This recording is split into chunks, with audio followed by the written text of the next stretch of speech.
This was quite amazing. You ever have it? I mean, a lot of us are pretty online people. You ever see like a Twitter image that keeps coming across your feed and it's kind of unclear exactly what it is, so you don't pay much attention until you realize, oh, wow, was that what that was? Well, that's the experience I had overnight because news breaks here. Nikki Haley writes, finish them on IDF artillery shells during Israel visit. Nikki Haley, the failed Republican presidential nominee, signed Israeli artillery shells with the inscription "Finish them" on a Memorial Day visit to Israel. The former South Carolina governor's graphic display of support came on a trip to Israel's northern border with Lebanon, where she was accompanied by Danny Danon, a former Israeli ambassador to the United Nations and a noted hawkish member of Benjamin Netanyahu's Likud party in the Knesset. Her shell signing activities came at a time when Israel is engaged in a devastating military offensive in Gaza that so far killed more than 36,000 Palestinians and estimated 15,000 of them children. Okay, so here is the picture. First, I thought she was sort of polishing her dildo collection for when the husband is on a tour. So that, I looked closer. According to reporting, she goes for the real thing when he's on tour. That's right. Well, that's what made me think twice. That's what made me look into it, right? So she. Yeah, right. So here she is, writing little Valentine notes on these missiles, on these shells. Finish them. America loves Israel always. Nikki Haley. There she is, signing those. Wow. Talking to reporters, Haley was unapologetic, criticizing Joe Biden's administration for temporarily withholding weapons as a means of discouraging an Israeli attack on the southern Gaza city of Rafah and aiming barbs at the ICC, which is seeking Netanyahu's arrest, and the ICJ, International Court of Justice, which is considering charges of genocide against Israel. What America needs to understand is if Israel's fighting our enemies, how can we not help them, said Haley, whose missile message also carried the words, America loves Israel. The sure way to not help Israel is to withhold weapons. The sure way to not help Israel is to praise the ICC, the ICJ, or any of those that are condemning Israel instead of condemning what happens. America needs to do whatever Israel needs and stop telling them how to fight this war. You are either a friend or not a friend. Yeah, that's how international law is supposed to work. You're either with us or against us. Yeah, that's a great legal theory at work there. Only Sith deal in absolutes. Yeah, right, exactly. Haley, like Danon, a former ambassador to the UN, last week said she would vote for Trump in November's presidential election despite having previously denounced him as dangerous and unfit to serve. Danon proudly recorded Haley's show of support, which also included a trip to southern Israel to meet survivors of Hamas's October 7th attack, in which about 1,200 people were killed and another 253 were taken hostage on his X account. According to one Israeli peace activist, Alan Lee Green, Haley also visited settlements in the West Bank, which are not recognized under international law. That quotes the tweet, but I'll just read it here. I have the source. Dear Americans, Nikki Haley visited us today. She went to the West Bank settlements and then went to sign a bomb, finish them. Just disgusting. Can you please take her back? We already have one Ben Gvir, and we don't need your filthy death-promoting politicians as well. Thanks. Yes. Dr. Omar Suleiman, while Americans watch Israel burn Gaza alive and Palestinian children are beheaded, Nikki Haley writes love notes on bombs that drop on civilians. Let the world bear witness to your moral depravity. No lies detected, and I made this little meme. In America, this is considered moderate. Let's not forget, Nikki Haley was considered by both left and right-wing media to be the moderate alternative to Donald Trump. She's the cool-headed one. She's the sane, she's rational the reasonable one. Yeah, the one the media loved. The one they loved. To hell with international law. Fuck the ICC and the ICJ. You're either our friend or you're not a friend. Mika actually offered her a deep, dark check right on Morning Joe. Yeah, right, exactly. Yes, almost gave her the nice, deep, dark check. But yes, Nikki Haley propped up as the moderates in the race until she lost to Donald Trump. And so, we had this footage lying around. Some of you guys may have seen this already. Most of you probably have not, since our audience has grown by about 3 or 4 times since we first played this. But this was on my trip to New Hampshire covering the Republican primary. I spoke with some Nikki Haley supporters outside 2 rallies. And these are the nice people who think of her as this nice, gentle, moderate, common sense loving woman. Here they are, praising the moderate in the race. You out here, we're at the Keene Country Club at the Nikki Haley events. And what brings you out here today? See Nikki Haley and support her. So your mind's made up. You're here to support Nikki Haley. Yes, I am. She has great foreign policy. Great foreign policy. Experience. So she brings a calmness. So which of the wars that she's backed is you feel like the most worthwhile? Ukraine? The most calming. Yes. Yeah. Why is that? I'm just not going to get into a lot of detail.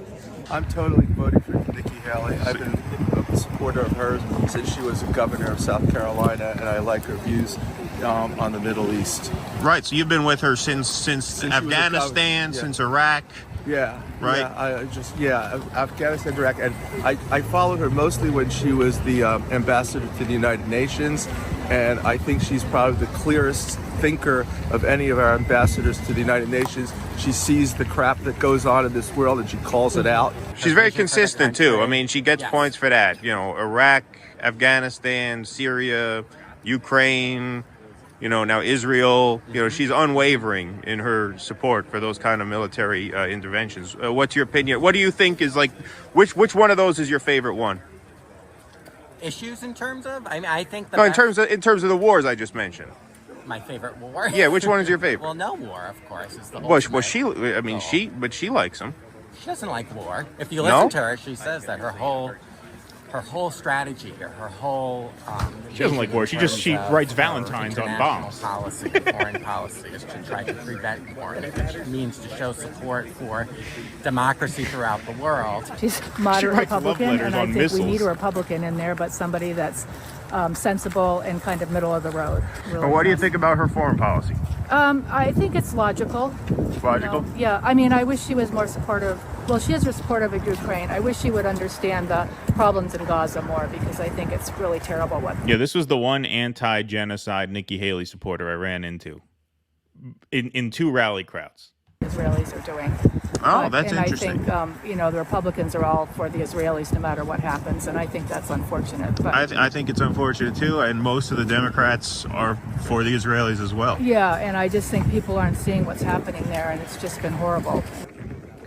I think that she really has fantastic foreign affairs experience. When you say foreign affairs, you're talking about, International. right. So the Iraq, Afghanistan, Syria, Ukraine, Israel. Yeah. Mm-hmm. We're very supportive of all those. Absolutely. What about in the general election? What are you thinking if she's not the nominee? God help us. God help us all, because I don't know what's going to happen then. I'm writing in Biden. So. You're writing in Joe Biden in the primary tomorrow. Have you been to a Trump rally? Years ago, I went to years ago, but I'm passing on him, yeah. Yeah, because those are pretty raucous. I went to one last night just to cover it, and yeah, totally different scene. And they might be getting a little nervous about Nikki Haley, because a few of these guys had some nasty things to say. There was this one guy, he was pretty drunk and he was rowdy, and I don't want to repeat what he said, but he called her an effing whore. It's a different group than the people in line here, right? Yeah, this is a much different crowd. Yeah, you guys are much more mellow. Yeah, they're calmer. Yeah, you're an asshole. I just had to say that to them. I had to bring in, for those who didn't know, if you watched our full coverage of the New Hampshire thing the night before, I was at the Trump rally and a guy really did. Hey, Nikki Haley, you fucking whore. And so I just had to bring that up to this nice group of women. Just don't kill the messenger. Don't kill the messenger. I am looking forward to when they decide that they have got just the right drug cocktail to throw Joe Biden out on a rally stage. I am very much looking forward to going and interviewing the crowd. Yes. Yeah, indeed. We're keeping an eye out. I'm sure it'll get a lot of press because he doesn't do any. Yeah, exactly. But yeah, no, I mean, her rally crowd, it's all PMC, nice. Some are libs, some are conservatives, but it's all, people who would be in good standing at a country club. I mean, the first rally I went to of hers was literally at a country club. And so, yeah, she is perceived as this level-headed, sane, pragmatic statesperson. And there she is. I love this. I starred this because this is going to be the title of the audio podcast. Calmness like a bomb. Calm like a bomb. That'll be the title of this. Yeah, indeed. Good call, Bender Rodriguez. Yeah, well, it's that great Dark Knight Joker monologue where he says people will accept anything as long as it's part of the plan. Yes, that's the thing with Nikki Haley. This kind of psychopath is part of the plan. Exactly. Someone signing Israeli bombs is part of the plan. This vulgar New York real estate billionaire is not part of the plan. That's the issue. It's not that Trump is a greater threat or more monstrous. It's that he's not part of the plan. To have a guy who goes up on stage, as he did when I was at the rally, and starts talking about the good old days when if you invaded, to the victor go the spoils, and you stole the resources, and we're so stupid now because we leave without stealing the resources. You're not supposed to say that part out loud. That's their issue. That's the issue. Exactly. But, she falls within the Overton window, which exists between, in the minds of these PMCs, you have the Weekly Standard on the right and the Atlantic on the left. And as long as your ideas fall within that window, then you're welcome. You could do something as psychopathic as writing a Valentine on a bomb, right? I mean, look at that. In America, that's moderate. That's a moderate in this country. That's a centrist. That's a pragmatist. That's what's funny, and some of them certainly were. But the crowd that you interviewed, they read like Democrats, really. Yeah. I mean, that's how they came across. I mean, there's how much difference is there between a Republican who supports Nikki Haley and a Democrat who supports Biden? That's how why much daylight is there? That's why I put that last woman in. That last person who I broke the news to about the guy who was rude about Haley, she was just there with friends. She was actually a Democrat who was writing in Joe Biden in the New Hampshire primary, but her friends were there to support Haley. And so she came because that's fine. Nikki Haley, I wouldn't go to a Trump rally. That's out of bounds. Right. But Nikki Haley, she's cool. Right, exactly. We can have reasonable disagreements. I'm boycotting Trump rallies, but I'll go to hers. That's why I included that. Yeah. This is something we can agree with our MAGA friends. If you find Nikki Haley morally acceptable, but you find Donald Trump morally reprehensible, you're a fucking moron. Yeah, you're an idiot. Exactly. And but it's true. I mean, that's how she is perceived. And don't forget, she did this as Israel was bombing Rafah. That massacre, the tent massacre, that happened over the weekend. That's when she was there doing this. Yeah, this wasn't like from 3-4 months ago. No, that was Memorial Day weekend. That was part of her statement, complaining about holding back Israel from its invasion of Rafah by withholding weapons. We're not giving them enough weapons. Yeah. And actually, I think I shared this with you, that the headline dropped that that was an American bomb. Like, now photos close up of the bomb that did that to the camps showed that it was American munitions. The U.S. bomb. Yep. I wonder where that bomb that she signed will land. I wonder how many kids that will take out. And in what I consider related, this is something I've kind of become more aware of since my trip to India. Hey, man, why do you think Modi's in power? He's a Hindu nationalist. A lot of Indians are extremely anti-Muslim. There's a long history of conflict in that country between those groups. And Modi at this point is making an open appeal. So if we're going to say, well, Netanyahu reflects the people who elected him, nobody's saying the elections are rigged in India, right? So that reflects Modi's anti-Muslim attitudes, reflect enough of the Indian population that he's been in power for quite a while. This is what's so vapid about the idea of white people as being uniquely racist or uniquely prone to colonizing. You have to really just not know about any countries outside the West to think that. That's just human. It's just human nature. power dynamics, people in power trying to suppress the people who don't have power, scapegoating them. That's just it's a foul dimension of human nature, but you'll find it anywhere you go in the world. Yeah, well, she is certainly an example.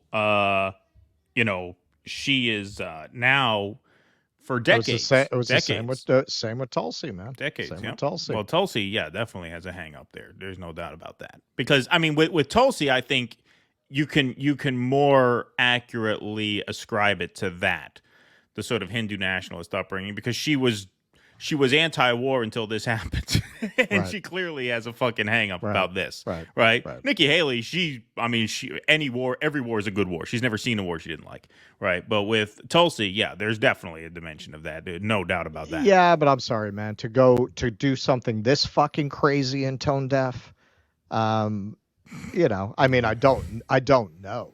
Yeah, but people I know in that community they tend to be Zionist because they see them as fighting the same enemy. Please clap.